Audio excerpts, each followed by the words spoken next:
So এটা আমাদের MCQ সলভের দ্বিতীয় ভিডিও। এখানে 11 থেকে 20 পর্যন্ত করা হবে। সো 11 নম্বর এমসিকিউতে আমাদের জিজ্ঞেস করছে যে এ ম্যাট্রিক্সটির অনুবন্ধী ম্যাট্রিক্স নিচের কোনটি। তো অনুবন্ধী জিনিসটা সম্পর্কে অনেকের আইডিয়া নাও থাকতে পারে। যে জটিল সংখ্যার ক্ষেত্রে ধরো এ একটা জটিল সংখ্যা 2 + 3i, তাহলে এ এর অনুবন্ধী এ বার সমান হবে 2 - 3i, মানে আই যেখানে থাকবে আই এর সহগটার চিহ্ন পরিবর্তন হবে, প্লাস থাকলে মাইনাস, মাইনাস থাকলে প্লাস। সো যেমন যদি এ সমান -3 - 2i, তাহলে এ বার হবে -3 + 2i।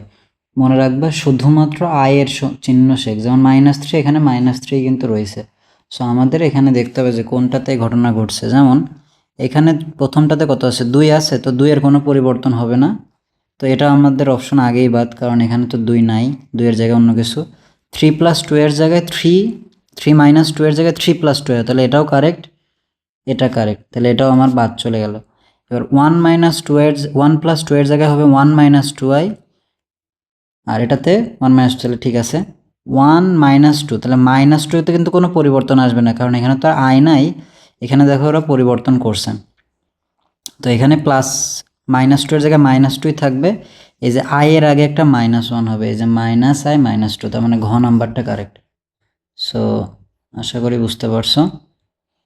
এরপর 12 নাম্বারটা দেখো, যে তোমাকে বলছে a + 3i শুধুমাত্র i দ্বারা বোঝায় অভেদক ম্যাট্রিক্স। এখানে যেহেতু 3/3 মাত্রার আছে, তাহলে শুধুমাত্র i দ্বারাও এরকম 1 0 0 0 1 0 0 0 1 এরকম একটা ম্যাট্রিক্স বোঝাবে। তো তাহলে আমাদের এ ম্যাট্রিক্সের সাথে এটা যোগ করা লাগবে। তাহলে এ ম্যাট্রিক্সটা কি, 1 2 3 4 -1 2 0 1 -5, এর সাথে আমাদের 3 × i, মানে i এর সাথে 3 দিয়ে গুণ করলে যেখানে 1 আছে সেখানে 3 হয়ে যাবে, এক কথায় 0 3 0 0 0 3। সো দেখো এটা কিন্তু তোমার সবগুলো ক্যালকুলেশন করা লাগবে না। প্রথম যে দুইটা, এই দুইটা যোগ করলে কত হয়, 4 হয়। তো প্রথম ভুক্তি এটাতে 4 না বাদ, দ্বিতীয়টাতেও 4 না বাদ, এখানেও 4 না বাদ, তার মানে শুধুমাত্র এটাই আছে। তো তুমি শুধুমাত্র একটা করলে কিন্তু হয়ে যায়, সবগুলো আমার করারও দরকার নেই। সো 13 নম্বরটা দেখো, 13 নম্বর a + b R a - b আছে, b বের করতে বলছে। তো এটাকে সমীকরণ সমাধানের মতো করে করতে হবে, যে a + b এর মান দেওয়া আছে 2 - 3 4 - 1, এবং a - b এর মান দেওয়া আছে 4 5 - 2 7। তো এইবার আমরা সমীকরণের মতো করে, যেহেতু বি এর মান বের করতে হবে, তাহলে বিয়োগ করে দিতে হবে। তো বিয়োগ করলে এই পাশে আসবে 2b, আর এখানে বিয়োগ করলে যেমন 2 থেকে 4 বিয়োগ করলে -2, -3 থেকে -5 বিয়োগ করলে -8, 4 থেকে -2 বিয়োগ করলে 6, 1 থেকে 7 বিয়োগ করলে -8। তো এবার 2 দিয়ে ভাগ করলে প্রথমটা কত আসবে, -1, শুধুমাত্র b, এটা আসবে -4, এটা আসবে 3, এটা আসবে -4। তো 1 নাম্বারটাই আমাদের কারেক্ট, বাকিগুলোতে তো এরকম নাই। 14 নাম্বারটা দেখো, গুণের ক্ষেত্রে ক্রমমাত্রার যে বিষয়টা। তো এটা আগে আমরা জিনিসটা বুঝি যে কীভাবে গুণটা হয়। তো ধরো a এর মাত্রাটা m/n, আর b এর মাত্রাটা ধরো তোমার n/p। তো গুণ করা যাবে শুধুমাত্র যখন দুইটাকে তুমি পাশাপাশি লিখবা, m/n n/p, এই মাঝখানের ভ্যালুটা যদি সেম থাকে তখনই শুধুমাত্র এটা গুণ করা যাবে। যেহেতু এখানে nn আছে, তখনই গুণ করা যাবে, এবং গুণ করার পরে এই দুইটা আমাদের ওই গুণ করার পরে যে ম্যাট্রিক্সটা হবে তার মাত্রায় পরিণত হয়। তাহলে এইখান থেকে যে ম্যাট্রিক্সটা তৈরি হবে, তাহলে তার মাত্রা হবে m/p। তো আমাদের এই ম্যাট্রিক্সে দেখো যে আমরা পাশাপাশি লিখবো a b এর গুণ, তাহলে 5/3 3/4। তাহলে আমাদের এই যে মাঝখানের এই 3 3 সেম আছে, তার মানে গুণ করা যাবে, এবং এটা বাদ গিয়ে 5/4, এটাই হবে আমাদের অ্যান্সার। পরের কোয়েশ্চেনটাও সেম। তো বি এ আছে, তাহলে বি এর মাত্রাটা প্রথমে বসবে 5/4, আর এ এর মাত্রাটা 4/5, তাহলে মাঝখানের 4 4 ক্যান্সেল আউট হয়ে এই দুই কর্নারের দুইটাই হবে আমাদের নতুন ম্যাট্রিক্সের মাত্রা। তো 16 নম্বরটা দেখো, বলছে এ বি এর ক্রম কত হবে। তো এ এর ক্রমটা কত?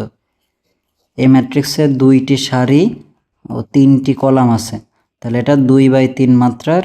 আর বি ম্যাট্রিক্সের 3টি সারি ও 1টি কলাম, তাহলে 3/1। তাহলে মাঝখানের দুইটা সেম আছে, গুণ করা যাবে এবং অ্যান্সার হবে 2/1। পাশাপাশি লিখে করলে জিনিসটা সহজে ধরা যায়। এ বি সি, তাহলে আমরা সিরিয়াল লিখব। প্রথমে এ আর বি, তাহলে এ কত 3/4, আর এর সাথে আমরা যদি বিটা দেখি তাহলে বিটা কত 4/5। তাহলে আমাদের এই 4 4 ক্যান্সেল আউট হয়ে এখানে থাকবে কত 3/5 থাকবে। আর সি এরটা কত, এবার এর সাথে আবার সি এর গুণ দিতে হবে, সি এরটা কত 5/2। কিছু সময় পর দেখবো তোমার আর ক্যালকুলেশনও করা লাগছে না, তুমি একদম দেখে বলে ফেলতে হচ্ছে এটাও 5 এটাও 5। তাহলে এখানে কর্নারে যেটা থাকে 3/2, এটা অ্যান্সার হবে।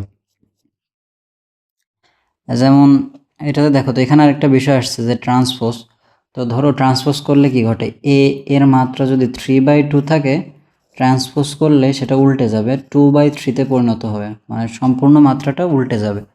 তো আমাদের এখানে যেমন আছে যে, আর যোগের ক্ষেত্রে মাত্রা সেম থাকে। ধরো যোগ করা যায় তখন যখন ধরো দুইটার মাত্রা সেম থাকে। এ এর সাথে বি এর যোগ করা যাবে তখনই যখন এই দুইটার মাত্রা সেম থাকবে, এবং যোগ করার পরে ওই আগের যে দুইটার মাত্রা আছে সেরকমই থাকবে। তাহলে সি এর মাত্রাও 3/2 থাকবে এই ক্ষেত্রে।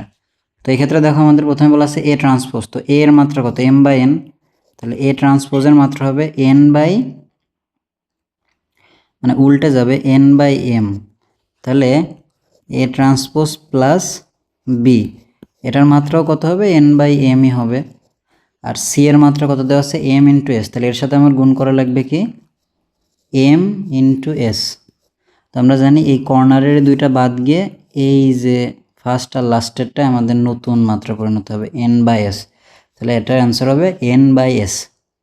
তো এই টপিক্সটা অ্যাডমিশন এবং এমসিকিউর জন্য খুবই ইম্পর্টেন্ট এবং খুবই সহজ।